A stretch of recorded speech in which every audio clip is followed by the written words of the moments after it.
So, a couple of years ago, I read a study that talked about the prevalence of PTSD in autistic people. What they found was that the rates of PTSD in autistic people were 4 times higher than that of the general population. I remember at the time feeling how alarming this was, and I even kind of just met that claim with suspicion. Like, how could that be?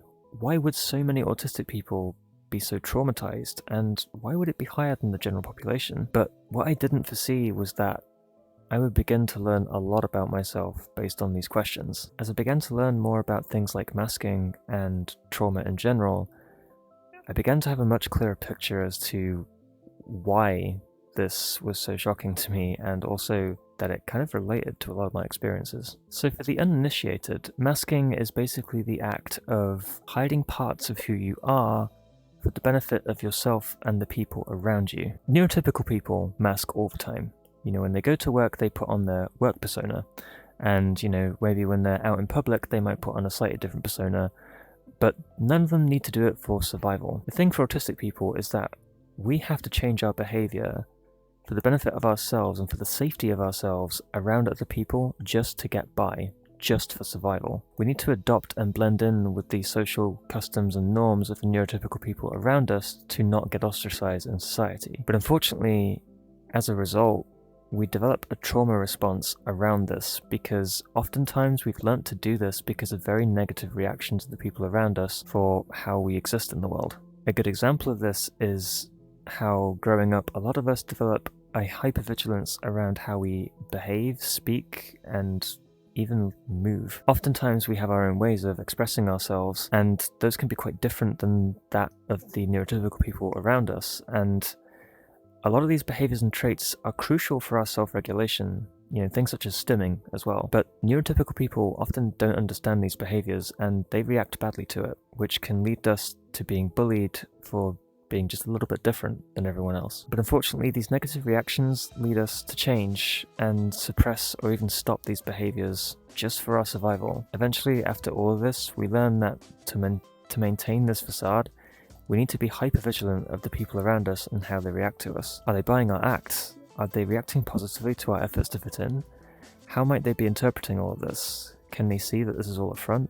And if they find out, might we get punished for not being normal enough? And this is made even worse by the representation that we get in popular media as well. Usually autistic characters end up as butts of jokes or only seen in hyper-exaggerated stereotypes. And the problem for us is, in combination with the bad experiences that we have with people in our lives, which is already painful and hard enough to experience, we also then go to the safety of our own homes and try and consume media to relax, only to be met with the same kind of societal rejection and indignation just for who we are. This kind of leaves us with the feeling that there is no doubt that who you are is something to be ashamed of and to be mocked. This builds a self-concept that feels fundamentally broken, the feeling of needing to be fixed, to just push through the discomfort, dismissing your own needs before others, by not even expressing them, just doing what normal people do to try and fit in. This is your mask.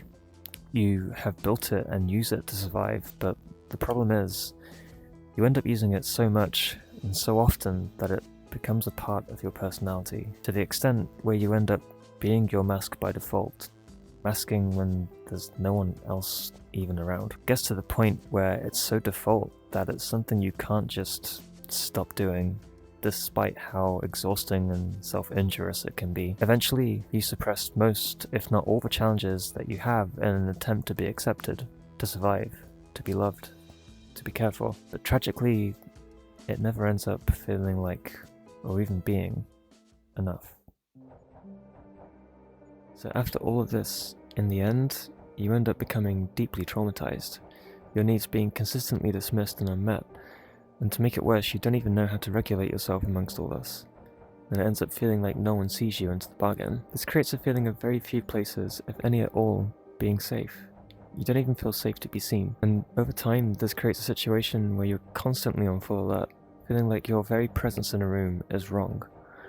You desperately want to fit in, trying to mask your differences to feel safe, but it just ends up burning you out. Eventually, you lose yourself and who you are and what you need.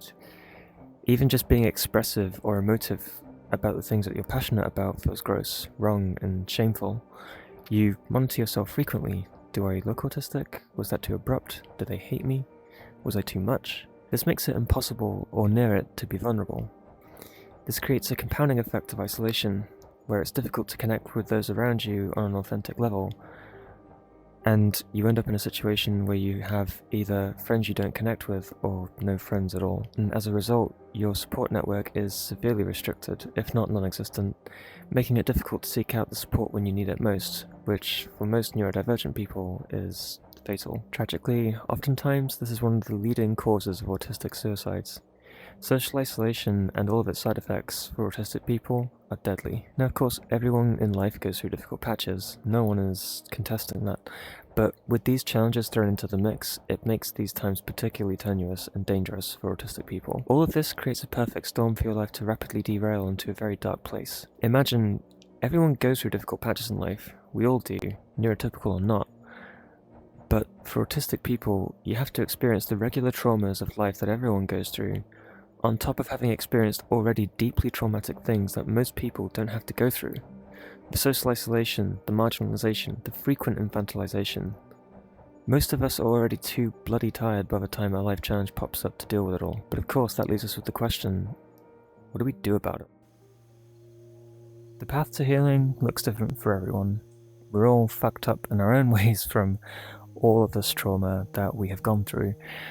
But I think there's a few central pillars to what we need to do to try and move through the world in a way that doesn't constantly set us at war with ourselves. And for me, that has been overcoming internalized ableism and masking, nervous system healing, and community. And I think part of setting out on the journey of healing as an autistic person, especially as a traumatized autistic person, is recognizing the function of masking and its use and its case to be kept in certain scenarios too. It's important to remember that the things that we do and the reasons we feel the way that we do, well, they're here for a reason, and oftentimes they're there for a good reason as well, even if it's maladaptive sometimes. So the first really key thing that I think really helped me in my journey on healing and is still helping me on my healing journey is overcoming internalized ableism. This is a really huge and broad topic, and it's not something that you can just watch a YouTube video on and completely just shed away from your thought process. It takes years of conscious unpacking to deal with, but over time you will notice a pretty big improvement in the attitude that you have towards yourself if you can make a start. And a huge part of this is learning and recognizing that being neurodivergent or disabled isn't a bad thing. This is really hard because society treats difference as bad. Neurodivergent people are often marginalized for being different, and you have to overcome a lot of fucked up attitudes perpetuated and internalized from popular media and culture to figure out how you even begin to accept neurodivergence. And the problem with this is it's quite a marginal path to go down. It's not something that there's a readily written textbook on, because everyone's journey is different and everyone internalizes different narratives about themselves and their relationship to their disabilities or neurodivergence. You know, I think a very important part about learning not to feel bad about this is recognizing the sheer volume of things that we have to deal with on a day-to-day basis. The cards are kind of stacked against us in many ways, so the fact that we show up to anything at all is kind of incredible. But it's for that very reason that we owe it to ourselves to treat ourselves as kindly as we can and to figure out how we can move through the world in a way that honors the challenges that we go through. Whether that's wearing noise-cancelling earbuds when we're going out and about in noisy environments to sort of help us deal with our sensory input a little bit better, or whether that's even taking an hour at the end of each day in a dark, quiet room with no disturbances to just wind down and kind of recover from all of the sensory chaos from earlier in the day. And just making sure that anything difficult in your life is being made as easy as possible by whatever support you can find. But I think a very important part of this also is learning to become embodied. You know, recognizing when you feel badly about a certain situation or certain sensory input or whatever it might be, learning to recognize that in your body can be a very helpful signal as to what might be going wrong or what you might need to change about your life. An example for me has been, you know, I remember when I came home after being out in London and it was very bright. I was on the tube and I was like kind of overwhelmed. But when I got back home, something I noticed was that my lighting setup in my flat was just little side lamps and ambient lights, and they were all very understated, very kind of dim. And I realized once I switched off the big light in my apartment after taking off my coat and my shoes, I felt a massive sense of relief just wash over me.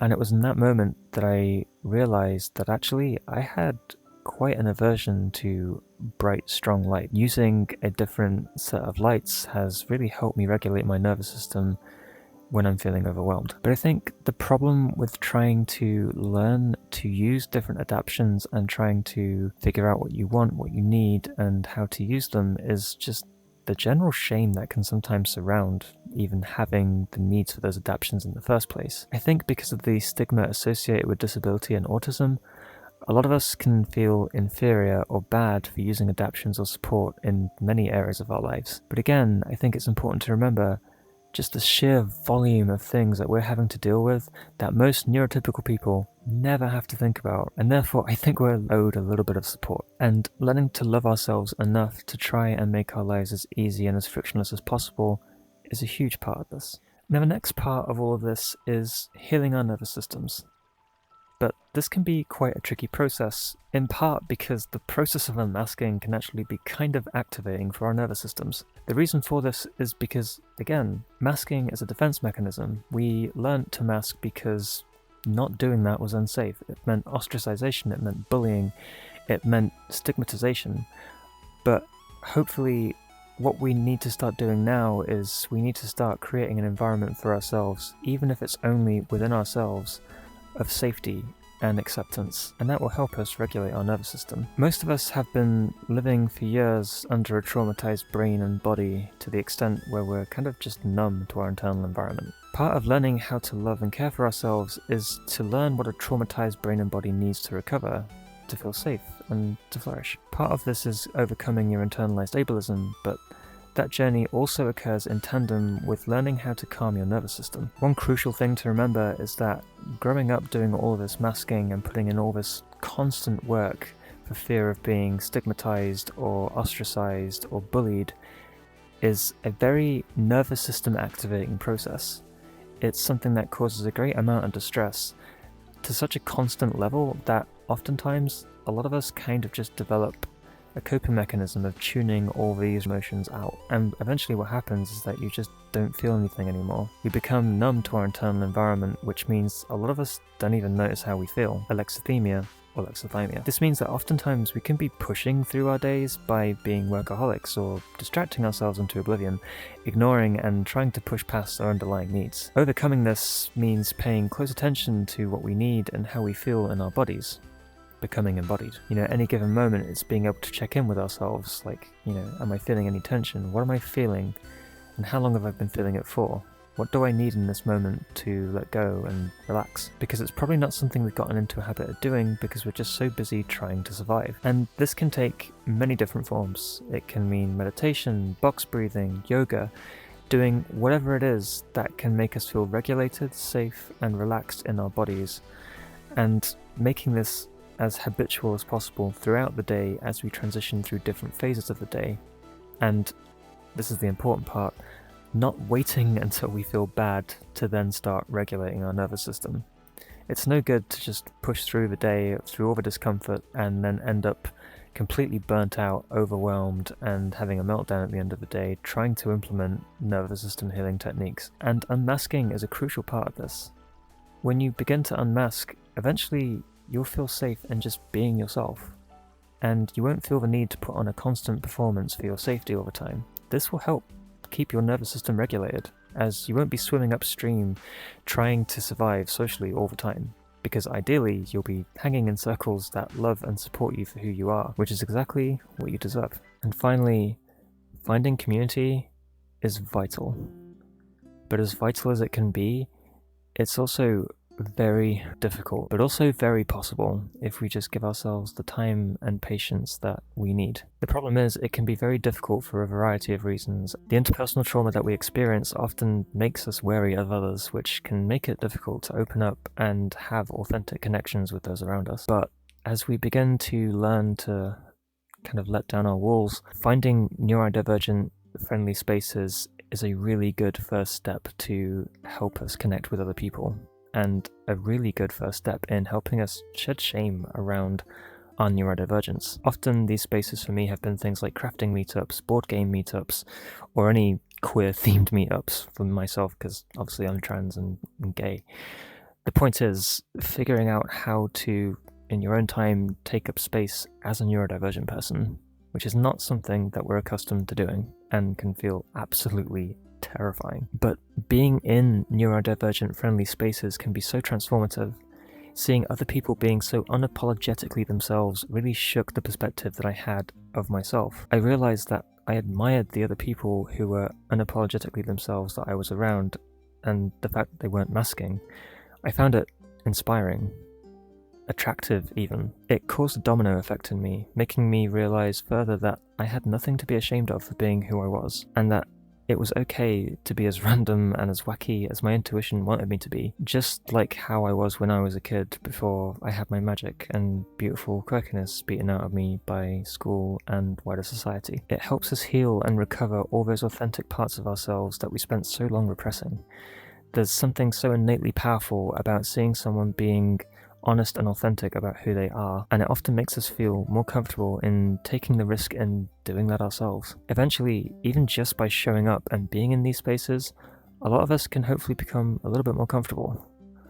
Once this happens, we might even end up making closer connections with the people in these spaces that enrich our lives, and even then, at a minimum, just being in and participating in these communities will just help us feel less lonely in general. And in the process, we can build community and have outlets for both receiving and giving support. The challenges that life throws at us being neurodivergent are many and significant, which is why it's so important to have a good circle of people around you who can cheer you on and lift you up, and for you to do the same for others as well. Learning to be able to lean on those around us to co-regulate together and accept as well as give support is a life-changing and healing act. At the beginning, as you begin to understand how all these things intersect together, it can be kind of overwhelming. It can kind of look like a massive, insurmountable challenge to figure out and overcome all of these barriers. But with time, patience, and good community around you, it will happen.